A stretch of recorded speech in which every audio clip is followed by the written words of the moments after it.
On Monday, September 7, 2020, the 22nd virtual flag raising was held. The Provincial Social Welfare and Development Office with Junlimar Abella hosted the regular Monday activity. With 652 days left of the Emano administration, the governor wants to simplify procedures and fast-track public transactions to make it easier for the public to do business with government amid COVID-19. He then encouraged the MOPH doctors, medical consultants, and specialists to lessen the sending and referring of patients to the Northern Mindanao Medical Center. This, as NMMC have almost reached full capacity for accommodating COVID patients from Cagayan de Oro City and nearby towns of Misamis Oriental. He urged all of them to be all hands on board as the provincial IATF anticipates for the approval by the national IATF of the resolution for Misor to be upgraded to general community quarantine for 30 days. If approved, movements will be limited. Thus, COVID patients need not be transported to NMMC anymore but rather stay in the nearest provincial hospital for further treatment. Also on Monday, PSWD, through its active head Junlimar Abella, turned over a replica check worth 500,000 pesos to Mr. Romeo Galibot, Federated Misamis Oriental Differently Abled Persons Organization President. The 500,000 pesos will be distributed to the 23 municipalities and 2 cities of the province as an additional support for the differently abled persons in each area. Each association will receive 10,000 pesos as livelihood assistance and an additional 10,000 as financial assistance for a total of 20,000 pesos per organization. This program of Governor Bambi Emano is intended to aid the livelihood of differently abled persons throughout the province as he recognizes the difficulties they are facing right now due to the pandemic. Governor Bambi is hopeful that the aid will not only strengthen the livelihood of their respective organizations but also help it flourish. Sa matausa pa, among pagpasalamat kanimo ning tanan o andam kami ug suporta sa tanan nimong mga plano sa umabot pang mga katuigan. Furthermore, the provincial government have already spent around 864,000 pesos of cash assistance to locally stranded individuals arriving in the province. Since April 17 of this year to September 4, PSWDO have recorded a total of 423 LSIs who have benefited the aid from the provincial government. Mr. Junlimar Abella said their office is still geared to help some more LSIs greatly affected by the health crisis as mandated by the governor. In fact, those who have received help have turned to social media to extend their profound gratitude to Governor Bambi for all the support. Some of them said they have marveled at the governor's dedication to work and commitment to serve the people of Misamis Oriental. Dako kay ming pasalamat gid kay Gov Bambi Emano nga kanang iyaning gihimo nga kalihukan nga iyang para makatabang pud siya sa amo ba nga nanginhanglan. Dako gid kay ming pasalamat gid sa iya.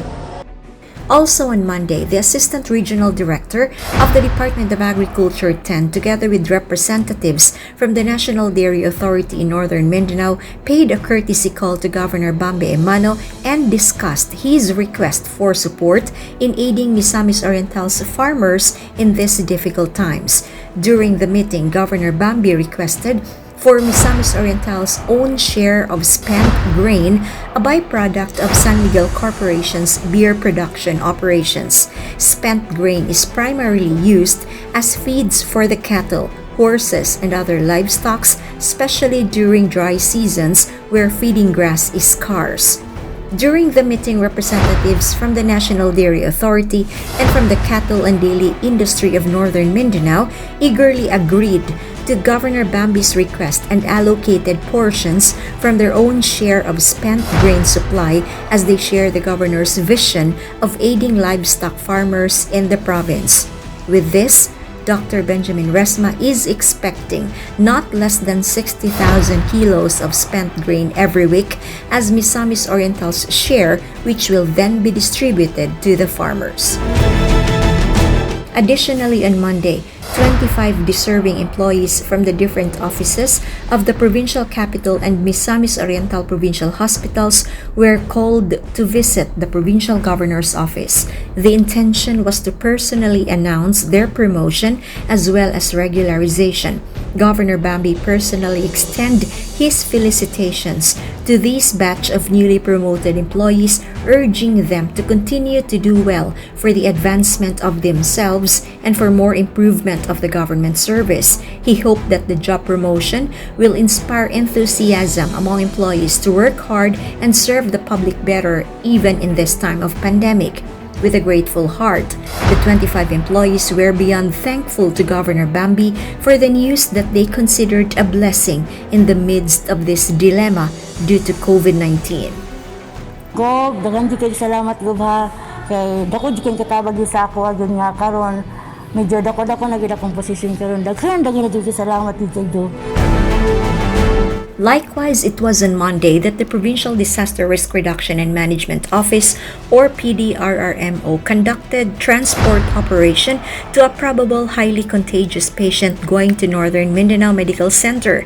The patient, name withheld, was immediately brought to NMMC as per the request from Dr. Bina, assigned at the Provincial Health Office, who confirmed the patient had flu-like symptoms accompanied with high fever. NMMC medical workers have yet to release the result of their evaluation and assessment of the said case. And finally, on Monday, the Provincial Treasurer's Office under Ronald Vilon see hard times ahead as the COVID-19 outbreak already took its toll not only in its target collection for the year but also dealing with delinquent taxpayers in the province. As per the report, the tax collections effort of his office for local taxes like the real property tax, business tax, fees and charges and economic enterprise tremendously decreased to 31% compared to the previous years.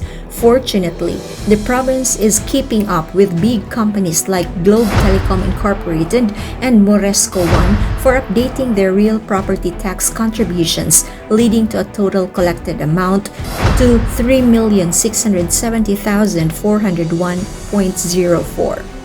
Meanwhile, Minergy Power Corporation Balingasag, FDC Misamis Power Corporation, Stayag State Power Incorporated, and Kirahon Solar Energy Corporation remitted the 2019 provincial share of the ER 194 funds such as Development and Livelihood Fund, Reforestation, Watershed Management, Health and or Environment Enhancement Fund, and Electrification Fund with a grand total of 14,287,200.07 to be utilized and disbursed by the province for the management of the effects of COVID-19 public health crisis.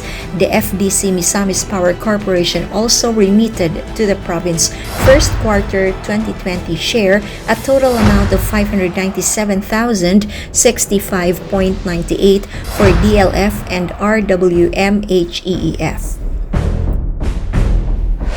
On Tuesday, September 8, 2020, the main building of the provincial capital was temporarily closed from 3 p.m. onwards following reports that 2 employees from the Provincial Accounting Office tested positive for coronavirus disease 2019 or COVID-19.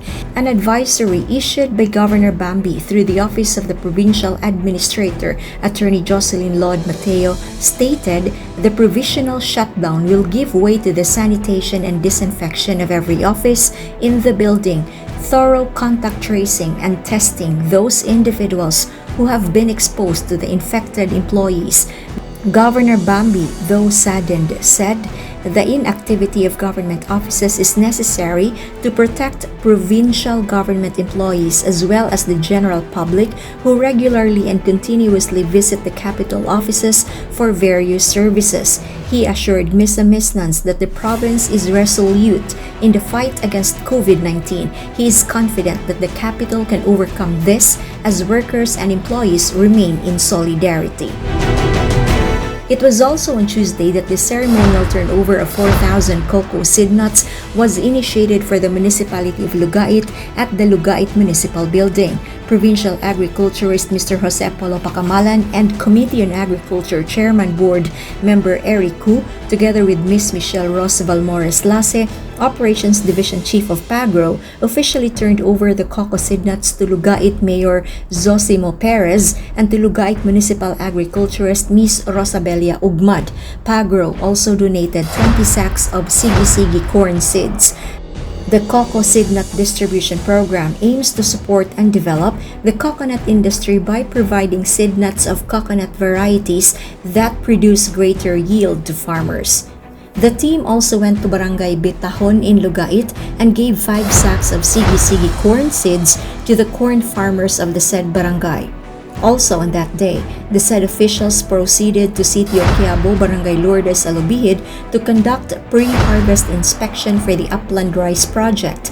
The 3-month-old upland rice is set to be harvested soon, and board member Ku together with Mr. Pacamalan is happy to know that after the inspection, the quality and yield is very promising and has exceeded expectations. This project of the Provincial Agriculture Office aims to utilize all usable lands for rice production as Misamis Oriental seeks to further strengthen its food production capacity and food security threshold.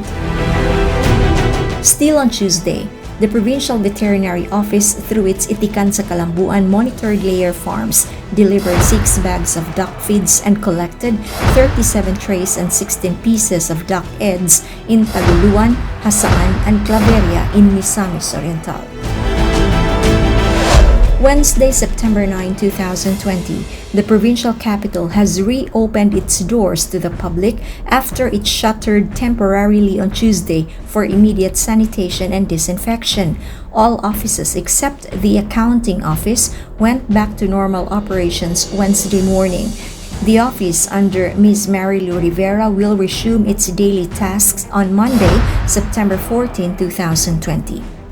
At the same time, the Provincial Task Force on the Prevention and Control of Animal Diseases, or PCAD, held its very first meeting at Harbor Lights Hotel and Restaurant in Gusa, Cagayan de Oro City. The meeting was attended by members of the various partner national line agencies, municipal and city agriculturists of Misamis Oriental's 23 municipalities and 2 cities, and representatives from the private sector. PCAD is headed by Governor Bambi Emano together with Department of Agriculture Regional Director Carlene Collado, Provincial Veterinarian Benjamin Resma, and Committee on Agriculture Chairman Board Member Frederick Ku. The meeting aims to engage and hear the ideas of all sectors to create a solid plan and action to prevent African swine fever from entering Misamis Oriental. It was also on Wednesday that a team from PSWDO went to Hingoog City to distribute food packs and financial assistance to the families of MOPH Hingoog workers who have undergone a mandatory quarantine after having close contact with a patient positive for COVID-19. These 10 workers underwent swab test and is awaiting results after 3 days. Dr. Ben Johnson Villanueva, MOPH Hingoog City Chief of Hospital, conveyed his sincerest gratitude to Governor Bambi for taking care of these frontliners fighting COVID-19. The governor said the move is meant to boost the morale of doctors and nurses who are paid less compared to their counterparts working in government. They have made the ultimate sacrifice for the province, befitting to be recognized and taken care of. Apart from this, the Misamis Oriental Provincial Cooperative Development Council conducted another round of virtual meeting, this time in preparation for the upcoming Cooperative Month celebration this October of 2020. The virtual conference, presided by the Provincial Cooperative Officer Mr. Alberto Boboy Akain, aims to collate ideas from various municipalities and cities on how to successfully conduct the month-long activity without prejudicing health safety protocols of the participants. Highlighted from the solicited ideas was the province participation in the hanging of streamers during the Co-op month. The Cooperative Development Authority Central Office will soon give the standard layout of streamer bearing this year's theme. More so, virtual informative trainings will also be carried out in no time to be facilitated by CDA next month. Municipal and City Development Officers from Laguindingan, Opol, Initaw, Hingoog, El Salvador, and Libertad, together with line agencies, participated in the said video conference. On Thursday, September 10, 2020, after 4 months, Provincial Agriculturist Jose Apollo Pacamalan was ecstatic in announcing that the first ever beneficiary for the Upland Rice Production Program of PAGRO has yielded his first harvest.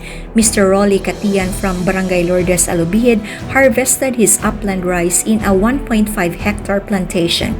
Upland Rice Production is a program of PAGRO to help elevate the rice sufficiency capacity of maize ore as well as to ensure food security in this time of crisis.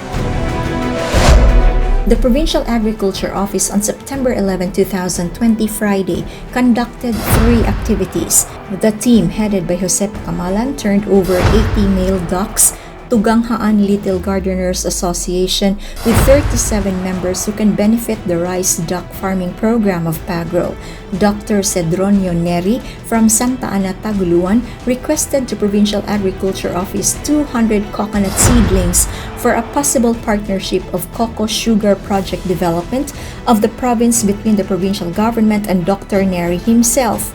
Moreover, the Provincial Agriculture Office Engineering Division conducted a performance evaluation at Barangay Sibantang Community-Based Forest Management Incorporated, an association who borrowed farm machine tractors from the province and owned 224 hectares upland rice and vegetables land. Acting on the order of President Rodrigo Roa Duterte to assist returning overseas Filipinos, especially locally stranded individuals, the Travel and Arrival Committee, headed by Attorney Jeffrey Saclot, has ramped up efforts to attend to those stranded by the ongoing quarantine measures and bring them safely to their respective provinces. From September 6 to 11, 2020, a total of 114 ROFs on board different commercial flights and 193 LSIs have been meticulously assisted by the Provincial Tourism Office and the Provincial Public Employment Services Office, headed by its active lead, Ms. Zorobabel Waberabe. She said, overall, 6,139 Misamisnants have been under the care of the provincial government on the heels of President Rodrigo Duterte's marching order to follow the Hatid Tulong program of the government. Meanwhile, to make sure that the stranded passengers will be given comfort, convenience, and safety, as ordered by Governor Bambi Emano, those stranded LSIs are continuously housed at the nearby Marian Suites and New Dawn Hotel. Now, saving the best for last, the Provincial Public Employment Services Office was adjudged as the regional grand winner in the search for Best Peso in the entire Region 10 and nominated to the national level. The Regional Office of Dole, through its Regional Director Attorney Joffre Suyaw, declared the Misamis Oriental Peso under the leadership of Governor Bambi Emano through Peso Manager Ms. Zorobabel Waberabe as winner in the entire region under the first-class provincial category.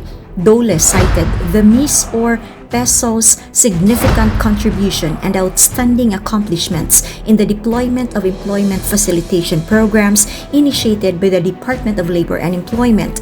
Peso has been reaping awards from Dole for 2 consecutive years and aims to be a Grand Slam winner next year. Governor Bambi Emano thanked the Peso team for their tireless dedication and hard work and said the province does not own the awards, but it is of the people of Misamis Oriental. While our challenges remain, so do the strength of our exceptional people. Our spirit, our creativity, our determination, they set us apart. By working together and giving our best every day, we prove again and again that Misamis Oriental can make great things happen. That Misamis Oriental is someplace special. And that Misamis Oriental is a province built for success. Jean Kerosip, PIO.